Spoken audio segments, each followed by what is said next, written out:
नमस्कार दोस्तों, स्वागत है आप सभी का। तो प्रिय विद्यार्थियों, इस वीडियो में हम जो है कक्षा 10 सामाजिक विज्ञान के जो इम्पोर्टेंट क्वेश्चन है उसमें जो आपके पास दो बुक्स बची हुई थी, एक तो है भूगोल की जिसका नाम है समकालीन भारत 2 और एक है आपकी राजनीति किताब, ठीक है ना। उन दोनों किताबों के जो इम्पोर्टेंट क्वेश्चन है वो हम इस वीडियो में डिस्कस करेंगे, यानी कि इस वीडियो में हम दोनों किताबों के मोस्ट इंपोर्टेंट क्वेश्चन का जो है हम सॉल्यूशन कर लेंगे।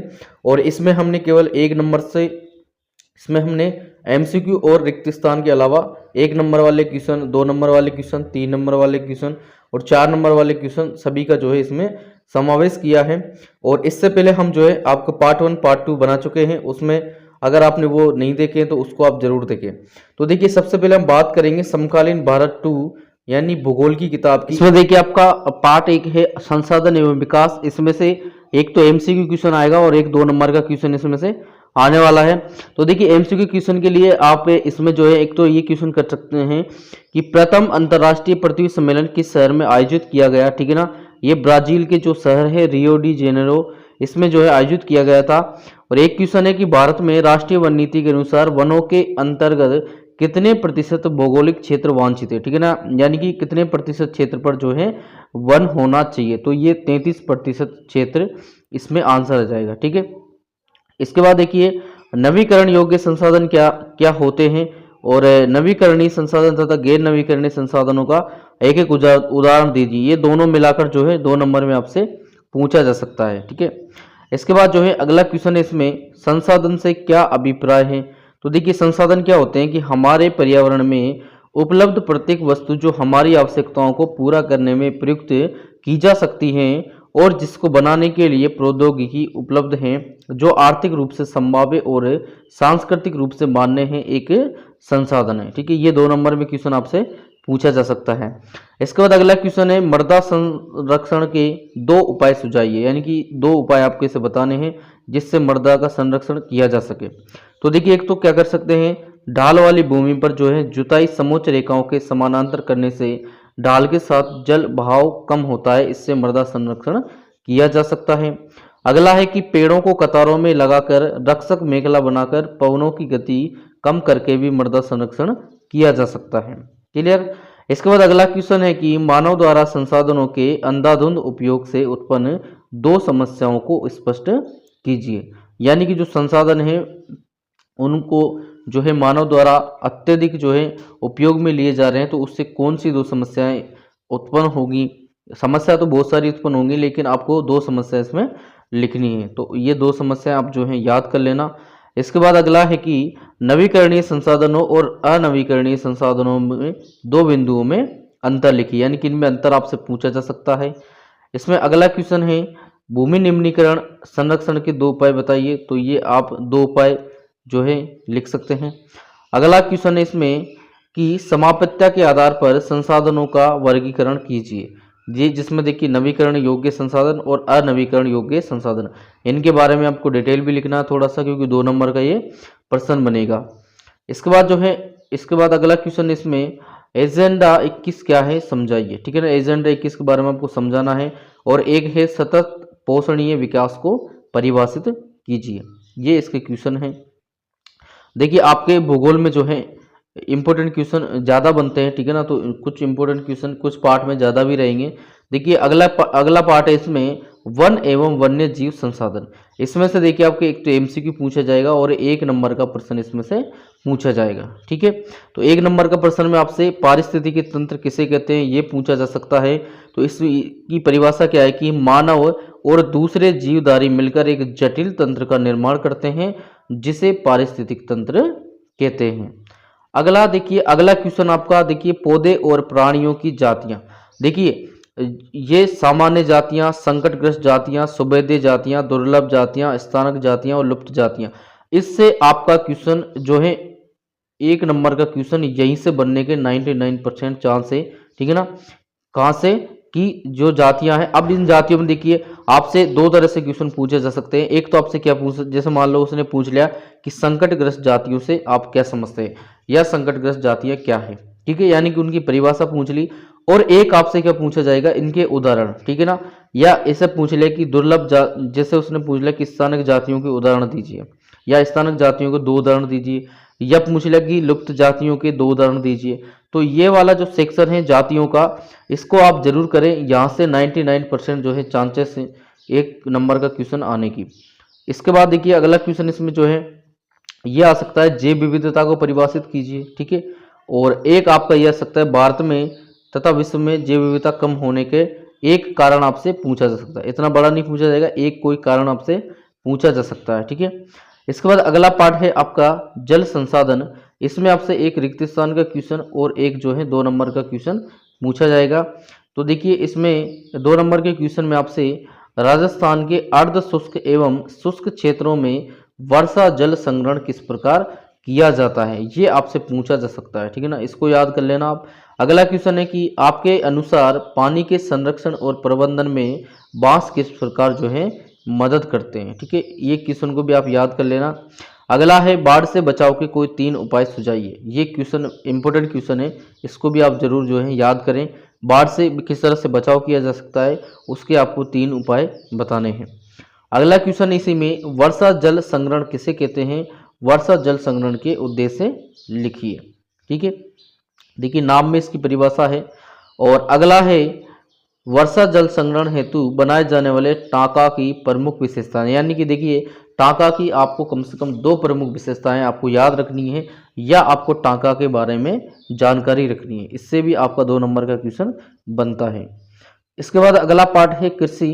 कृषि पार्ट से जो है आपका केवल 1 नंबर, एक जो है 3 नंबर का क्वेश्चन ही पूछा जाएगा और अदर क्वेश्चन इसमें से नहीं पूछे जाएंगे।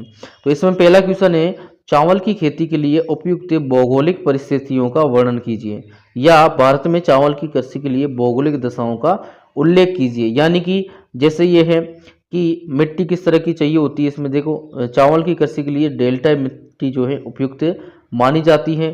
तापमान की बात करेंगे, देखिए चावल की खेती के लिए बोने से लेकर काटने तक की अवधि में उच्च तापमान 25 डिग्री सेल्सियस से ऊपर की आवश्यकता होती है। अगला है वर्षा।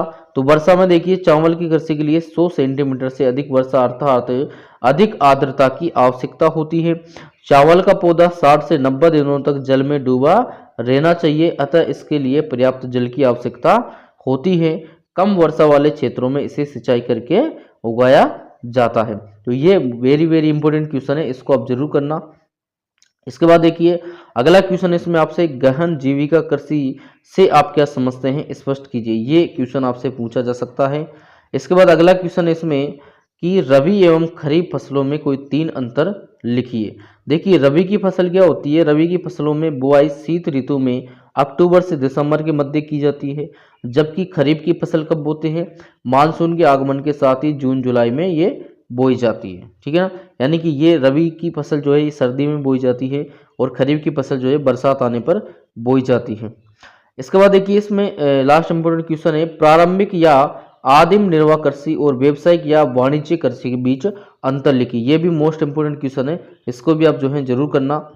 इसके बाद आपका अगला पार्ट है खनिज तथा ऊर्जा संसाधन। इससे देखिए 4 नंबर का एक प्रश्न आएगा, यानी कि इससे मैप जो आपका नक्शा है किताब का, ये 5वां पार्ट है खनिज तथा ऊर्जा संसाधन।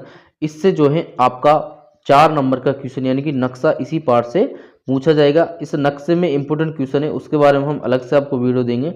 ठीक है ना, इसके बाद आपका अगला पार्ट है विनिर्माण उद्योग। इसमें देखिए एक तो वस्तुनिष्ठ प्रश्न पूछा जाएगा और एक जो है 1 नंबर का प्रश्न इसमें से पूछा जाएगा। तो 1 नंबर के प्रश्न में देखिए विनिर्माण क्या है ये आपसे पूछा जा सकता है। तो देखिए कच्चे पदार्थ को मूल्यवान उत्पाद में परिवर्तित कर बड़े पैमाने पर वस्तुओं के उत्पादन को विनिर्माण कहा जाता है।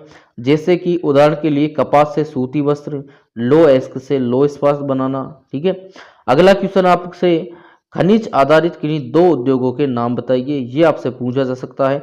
तो खनिज आधारित 2 उद्योग हैं, लो एवं इस्पात उद्योग और सीमेंट उद्योग।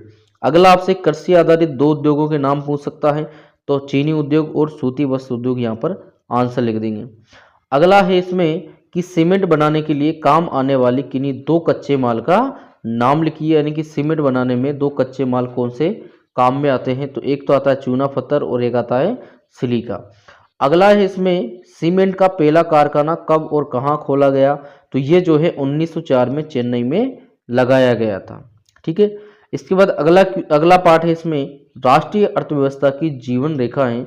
इसमें देखिए एक तो आपसे वस्तुनिष्ठ प्रश्न पूछा जाएगा और एक 2 नंबर का प्रश्न इसमें पूछा जाएगा।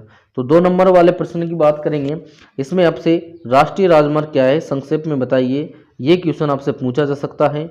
अगला क्वेश्चन है भारत में रेलवे परिवहन की प्रमुख समस्याओं का संक्षिप्त उल्लेख कीजिए।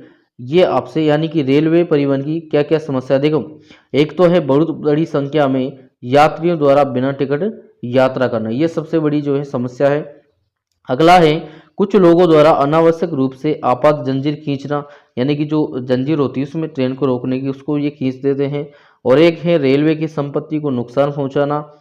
अगला है रेलवे की संपत्ति की चोरी करना और किसी किसी भाग में भूस्खलन के कारण रेलवे ट्रैक का धंसना।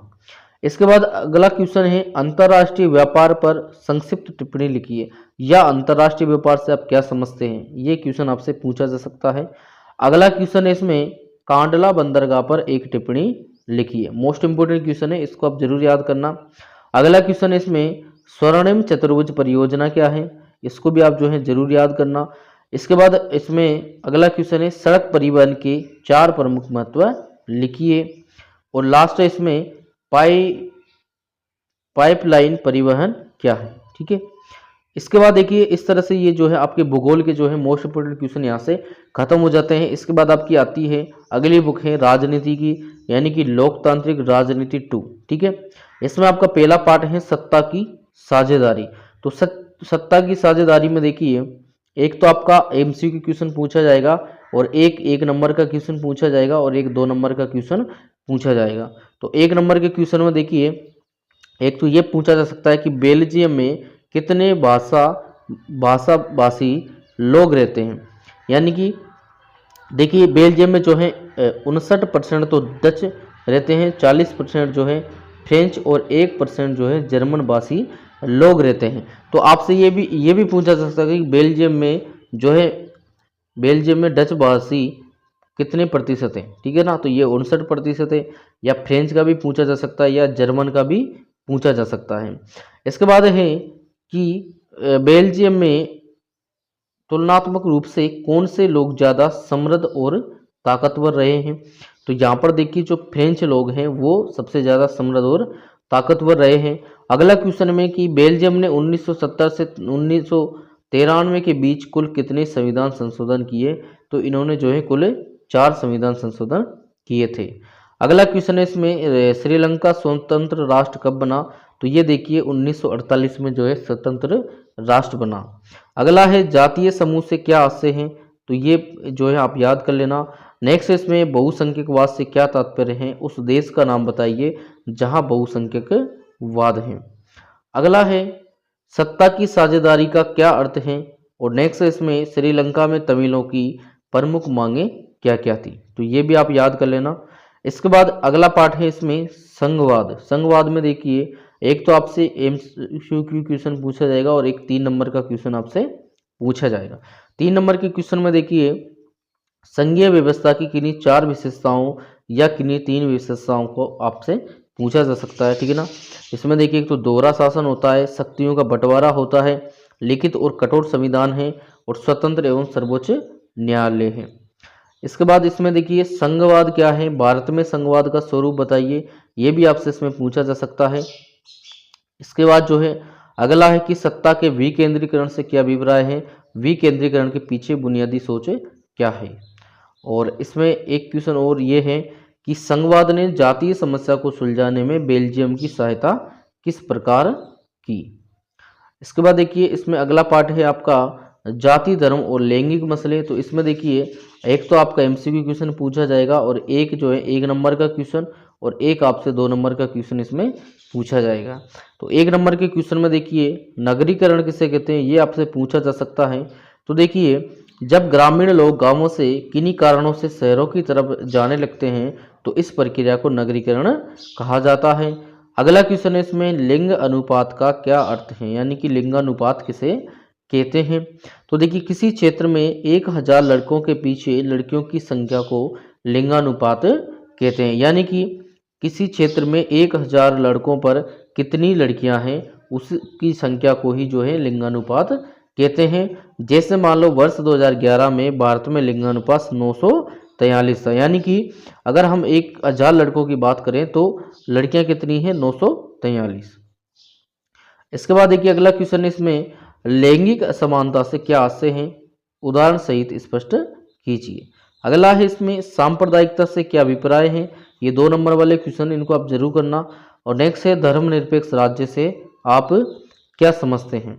और अगला इसमें जातिगत असमानता को दूर करने के अपने 3 सुझाव दीजिए, तो ये कम से कम आपको 2 सुझाव याद रखने हैं। और नेक्स्ट क्वेश्चन है इसमें नारीवादी आंदोलन किसे कहा जाता है, तो ये नारीवादी आंदोलन है, इसको जरूर आप याद कर लेना। और नेक्स्ट इसमें सांप्रदायिकता की अवधारणा, सांप्रदायिकता की अवधारणा भी आपसे इसमें पूछी जा सकती है। और अगला इसमें धर्मनिरपेक्ष राज्य से आप क्या समझते हैं, भारत में धर्मनिरपेक्ष मॉडल क्यों अपनाया। अगला पार्ट है इसमें राजनीतिक दल, तो इसमें देखिए एक तो आपसे वस्तुनिष्ठ क्वेश्चन पूछा जाएगा, एक रिक्त स्थान का, एक 1 नंबर का और एक 2 नंबर का प्रश्न इसमें पूछा जाएगा। तो इसमें देखिए एक नंबर वाले प्रश्न में भारत के किन्हीं 2 क्षेत्रीय राजनीतिक दलों के नाम लिखिए। तो देखिए एक तो है इसमें द्रविड़ मुनेत्र कड़गम और अन्ना द्रविड़ मुनेत्र कड़गम। अगला है राजनीतिक दल की परिभाषा दीजिए कि राजनीतिक दल क्या होता है। देखिए राजनीतिक दल लोगों का एक ऐसा राजनीतिक संगठित समूह है जो संवैधानिक उपाय द्वारा सत्ता प्राप्त करने के लिए प्रयत्नशील रहता है। अगला क्वेश्चन है विपक्षी दल क्या करता है, यानी कि विपक्षी दल का एक कार्य लिखिए। तो विपक्षी दल क्या करता है, विपक्षी दल सरकार की गलत नीतियों और असफलताओं की आलोचना करते हुए अपनी राय जनता के समक्ष रखता है। इसके बाद अगला क्वेश्चन है इसमें कि एक दलीय व्यवस्था से आप क्या समझते हैं। अगला है द्विदलीय व्यवस्था से आपका क्या आशय है और बहुदलीय व्यवस्था को स्पष्ट कीजिए। और नेक्स्ट क्वेश्चन इसमें गठबंधन या मोर्चा किसे कहते हैं, इनके आंसर आप याद कर लेना। और अगला है भारत के 2 राष्ट्रीय दलों के नाम बताइए। देखिए क्षेत्रीय दल हमने पढ़ा और राष्ट्रीय दल भी आपसे पूछा जा सकता है। तो एक तो है भारतीय राष्ट्रीय कांग्रेस और एक है भारतीय जनता पार्टी। अगला है राजनीतिक दल की विपक्ष की भूमिका को स्पष्ट कीजिए, विपक्ष की भूमिका भी आपसे पूछी जा सकती है। अगला है राजनीतिक दल कानून निर्माण में किस प्रकार निर्णायक भूमिका निभाते हैं, तो यह भी आप याद कर लेना। इसके बाद अगला क्वेश्चन है राजनीतिक दलों में सुधार में कोई 2 बिंदुओं का उल्लेख करें। और अगला है राजनीतिक दल के कोई 4 कार्यों का उल्लेख कीजिए, यानी कि राजनीतिक दल क्या करते हैं। नेक्स्ट पार्ट है आपका लोकतंत्र के परिणाम। इसमें देखिए एक तो रिक्त स्थान का क्वेश्चन पूछा जाएगा और एक 2 नंबर का प्रश्न पूछा जाएगा। तो 2 नंबर के प्रश्न में आपसे लोकतंत्र की 2 विशेषताएं लिखिए, ये आपसे पूछा जा सकता है। या स्पष्ट कीजिए कि लोकतंत्र एक वैध शासन व्यवस्था है, ये आपसे पूछा जा सकता है। और अगला आपसे ये पूछा जा सकता है कि लोकतांत्रिक सरकारें अन्य प्रकार की सरकारों से किस प्रकार बेहतर हैं। और लास्ट क्वेश्चन है इसका कि लोकतंत्र एक जवाबदेह उत्तरदायी वैध सरकार का निर्माण कैसे करता है। तो इस तरह से प्रिय विद्यार्थियों आपकी जो 2 किताबें बची हुई थी भूगोल की और राजनीति विज्ञान की, उनके इसमें जो है हमने सारे इंपॉर्टेंट क्वेश्चन का जो है सॉल्यूशन ले लिया है। और इन क्वेश्चनों को जो है इनके आंसर को आप जरूर याद करना, इसकी पीडीएफ आपको टेलीग्राम चैनल पर मिल जाएगी। और अब जो है हम मोस्ट इंपोर्टेंट जो आपके मैप्स के क्वेश्चन हैं उनको करवाएंगे और एमसीक्यू और जो खाली स्थान वाले क्वेश्चन हैं उनको करवाएंगे। तो प्रिय विद्यार्थियों अगर इस वीडियो से संबंधित आपको कोई डाउट्स रहता है तो आप हमें कमेंट सेक्शन में कमेंट करें, हम उसका रिप्लाई आपको जो है जरूर करेंगे।